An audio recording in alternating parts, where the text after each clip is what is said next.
नमस्कार दोस्तों, स्वागत है आप सभी का मेरी कहानियों में। मैं हूं शिखा और एक बार फिर से आपके लेकर आई हूं एक नई कहानी और उम्मीद करती हूं कि ये कहानी भी बाकी कहानियों की तरह आपको बेहद पसंद आएगी और आप पहले की तरह अपना प्यार और सपोर्ट मेरी वीडियोस पर बनाए रखेंगे। तो चलिए अपनी आज की कहानी शुरू करते हैं। 12वीं कक्षा में पढ़ने वाली रजनी को जब से पता चला है कि वह मामा के घर जा रही है, तब से खुशी का ठिकाना नहीं है। पड़ोसियों से लेकर सहेलियों को भी बताती फिर रही है। बार बार अपना कपबोर्ड उलट पलट कर रही है। कौन कौन से कपड़े लेकर जाना है। यूं तो रजनी की माँ आशा जी भी खुश थी, फिर भी चेहरे पर चिंता की लकीरें साफ झलक रही थीं। क्या हुआ माँ, आप खुश नहीं हो? बहुत खुश हूँ बेटा। मम्मी जो भी शॉपिंग करनी है जल्दी जल्दी करके पैकिंग भी कर लेते हैं। इतनी उतावली क्यों हो रही हो? अभी तो 1 महीना बाकी है शादी में। कैसे ना हो मम्मी, जब से समझ आई है पहली बार मामा के घर जा रही हूँ। मेरा तो मन हो रहा है आज ही चली जाऊँ। बेटी की बात सुनकर आशा जी हंसने लगी। एक बात पूछूं मम्मी, बताओगी ना? हाँ पूछो। आखिर क्या बात थी जो इतने सालों तक मामा मामी ने हमें नहीं बुलाया? हम नहीं गए। समय आने पर सब बता दूंगी। और हाँ, हम दोनों आज शाम को मार्केट चलते हैं। ज़रूरत की चीज़ें और अपनी पसंद के कपड़े ले लेना। माँ ने एक बार फिर बात टाल दी। जब भी पूछती हूँ आप इसी तरह बहाना बना देती हो। बोलते हुए रजनी भी वहाँ से चली गई। हो ना हो इसमें मम्मी की ही गलती होगी, तभी तो दोनों मामा मामी में से इन्हें कोई नहीं बुलाता। और मैं जब भी पूछती हूँ बताने से इनकार कर देती हैं, टाल देती हैं। अगर मामा मामी की गलती होती तो ज़रूर बताती। खैर, जाने दो जो भी हुआ। फ़िलहाल तो मुझे अपने लिए क्या क्या शॉपिंग करनी है वो लिस्ट बनानी है। फिर सारी बातें भूल कर बस मामा के घर जाने की खुशी में खो गई। आशा जी भी बहुत खुश हो रही थीं, पर कहीं न कहीं मन आशंकाओं से भर रहा था। पता नहीं भैया भाभी का व्यवहार कैसा हो मेरे साथ, कहीं बेटी के सामने कुछ सुना ना दें। नहीं, शायद ऐसा नहीं हो। यह भी तो हो सकता है उन्हें समझ आ गई हो कि मेरी कोई गलती न थी। सारी तैयारी करते करते 1 महीना बीत गया और वह दिन भी आ गया जब आशा जी बेटी के संग मायके के लिए विदा हुई। रजनी के पापा को भी साथ चलने को कहा, पर उन्होंने जाने से इनकार कर दिया। दोनों ट्रेन में बैठ गईं। पूरे 2.5 घंटे का रास्ता था। दोनों माँ बेटी ने कुछ देर इधर उधर की बातें की, फिर खिड़की से बाहर का नज़ारा देखने लगी। तो तुम्हें भी लगता है रजनी कि तुम्हारी माँ की गलती की वजह से तुम्हारा ननिहाल छूट गया? ना, नहीं तो माँ, आपको ऐसा क्यों लगा? बस यूं ही पूछ लिया। बोल आशा जी की आंखें डबडबा गईं।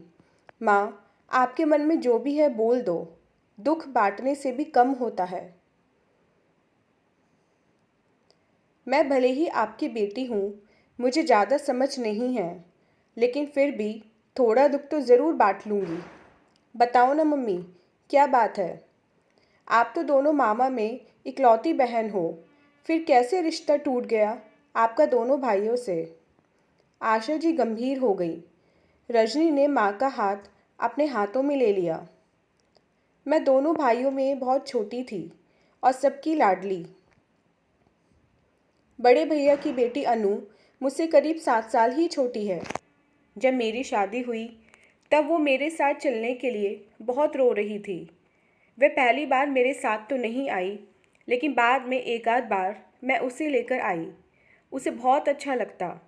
यहाँ पर घर वालों का स्वभाव देखकर माँ बाबूजी के साथ भैया भाभी बहुत खुश थे, तो अनु को आने से मना नहीं करते। मुझे भी भतीजी से बहुत लगाव था, तो मैंने मन ही मन सोच लिया कि अगर कोई रिश्तेदारी में अच्छा लड़का मिल गया तो भतीजी की शादी इधर ही करा दूंगी। ताकि हम बुआ भतीजी आस पास ही रह सकें। और सच में ऐसा हुआ भी। कुछ सालों बाद जब तुम्हारे मामा अनु के लिए रिश्ता ढूंढने लगे तो मैंने एक सुझाव दिया। मेरी ननद का लड़का है, बहुत होशियार है, काफ़ी पढ़ा लिखा है, दिखने में भी अच्छा है, इकलौता बेटा है। ननद नंदोई का बड़ा बिजनेस है तो लड़का अपने पिता के साथ बिजनेस संभालता है। और सबसे अच्छी बात यह है कि मेरी ननद बहुत भली है। मुझे लगता है अपनी अनु उस घर में बहुत खुश रहेगी। आप एक बार जाकर उनसे मिल लीजिए। अगर रिश्ता पसंद आ जाए तो कर लीजिए। बहुत सुखी और खुश रहेगी मेरी भतीजी। भैया को मेरी बातें जच गईं और जल्द ही उनसे मिलने गए। दोनों परिवारों को लड़का लड़की पसंद आने के महज कुछ महीने बाद शादी हो गई। सब बहुत खुश थे। भैया भाभी मुझे बहुत धन्यवाद दे रहे थे। मेरी भतीजी अनु भी बहुत खुश थी। पर इस खुशी को तब नज़र लग गई जब शादी के कुछ ही महीने बाद अनु के पति विनय को मानसिक दौरा पड़ा। डॉक्टर को दिखाने के बाद पता चला उसे मिर्गी है। सुनकर मेरे पैरों तले ज़मीन खिसक गई। मैं तुम्हारी बुआ से बहुत झगड़ा करने लगी। आपने बताया क्यों नहीं?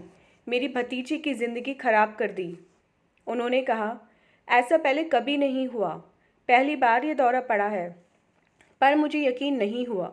जब ये बात भैया भाभी तक पहुंची तो उन्होंने भी मुझे बहुत खरी खोटी सुनाई। बुआ माँ समान होती है, फिर भी तुमने अपनी भतीजी को एक ऐसे लड़के के साथ ब्याह करा दिया। तुम्हें दया नहीं आई, शर्म नहीं आई? अनु भी बहुत रो रही थी। बुआ होकर तुमने मुझे फंसा दिया। तुम भी सुखी नहीं रहोगी, तुम्हारा भी भला नहीं होगा। आज से हमारा रिश्ता ख़त्म। आज से मैं भी यही समझूंगा कि मेरी कोई बहन नहीं है इस दुनिया में। बोल भाई ने भी रिश्ता ख़त्म कर दिया। मुझे बहुत अफसोस हुआ, अपराध बोध हुआ। इतनी बड़ी गलती मैंने कैसे कर दी? उसके बाद तुम्हारी बुआ के साथ भी मनमुटाव हो गया, आना जाना बंद हो गया। विनय को अच्छे से अच्छा डॉक्टर को दिखाया, इलाज चला और वह ठीक हो गया। अब तक ठीक है। अनु भी बहुत खुश है। अब वह 2 बच्चों की माँ भी है। मैंने भी तुम्हारी बुआ की बातों पर यकीन कर उनसे टूटा हुआ रिश्ता फिर से जोड़ लिया, पर मेरा मायका नहीं मिल पाया। कुछ वर्षों बाद मेरी छोटी भाभी ने कहा, एक भतीजी और भी है, उसके लिए कोई रिश्ता देखिए ना। मैंने साफ मना कर दिया तो कहने लगी, आपकी रिश्तेदारी में एक लड़का है, बहुत अच्छा है। अगर आप बात चलाएंगी, कोशिश करेंगी तो हो जाएगा। हाँ सच में, मैं कहती तो हो जाता, पर मैं जानबूझकर इसमें नहीं पड़ना चाहती थी, क्योंकि वह गलती मैं दोहराना नहीं चाहती थी। इसलिए मैंने इस रिश्ते से किनारा ही कर लिया। बस तब से छोटे भाई भाभी भी नाराज़ हो गए। इसी गुस्से में उन्होंने अपनी बिटिया की शादी में नहीं बुलाया, ना ही न्योता दिया। तब तो घर में टेलीफोन नहीं था। मैंने दोनों भाई भाभीयों को बहुत चिट्ठी लिखी, संवाद भिजवाया। मुझे लगा कि कुछ दिनों की नाराज़गी है, फिर सब ठीक हो जाएगा। लेकिन जब एक का भी जवाब नहीं आया और ना ही वे दोनों आए, तब मैंने भी उम्मीद छोड़ दी, पहल करना छोड़ दिया। बाकी बच्चों को मामा के घर जाते देख तुम अक्सर रोने लगती। यह देख मुझे भी रोना आ जाता। तब तुम्हारे पापा हम दोनों को कहीं और घुमाकर ले आते और तुम्हें बताते कि हम नानी के घर आए हैं। जब तुम समझदार हो गई और बार बार पूछने लगी तो क्या बताऊं, कैसे बताऊं?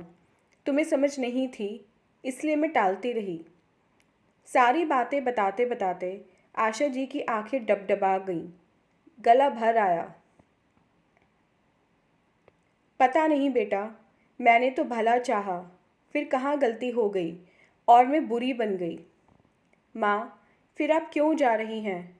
उन्होंने आपका इतना अपमान किया, भला बुरा कहा, फिर भी एक बुलावे पर आप जा रही हैं। चलिए, हम यहीं से वापस हो जाते हैं। हम नहीं जाएंगे। नहीं बेटा, ऐसे नहीं बोलते। हाँ, उन्होंने मुझे बहुत भला बुरा कहा, पर मुझे लगता है उसकी जगह मैं भी रहती तो शायद ऐसे ही कुछ करती। फिर ये भाई बहन का रिश्ता है बेटा, खून का रिश्ता है, जो इतनी आसानी से नहीं टूटते और ना ही तोड़े जाते हैं। मैं सब भूल चुकी हूँ। मैं तो बस इसी में खुश हूँ कि मुझे फिर से मेरा मायका मिल रहा है। हो सकता है उन्हें भी अपराध बोध हुआ हो, एहसास हो गया हो, इसमें मेरी कोई गलती नहीं थी। तभी तो भैया ने स्वयं फ़ोन किया और उनकी आवाज़ में वह दर्द महसूस कर रही थी। चल देखते हैं क्या होता है।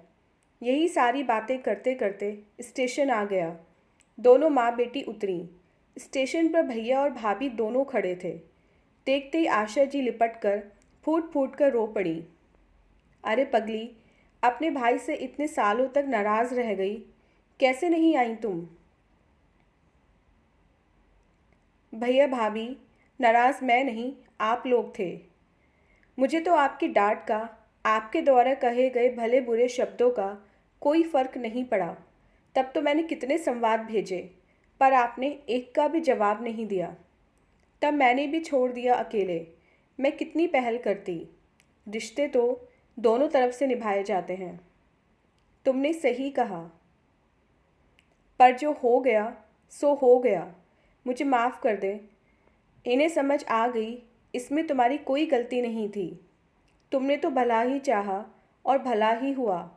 अब सब ठीक है। बिना गलती के तुम्हें बहुत बड़ी सज़ा मिल गई, तो तुम हम सबको माफ़ कर दो और इस अपराध बोध से मुक्त कर दो। बोलते हुए भाभी ने आशा जी को गले से लगा लिया।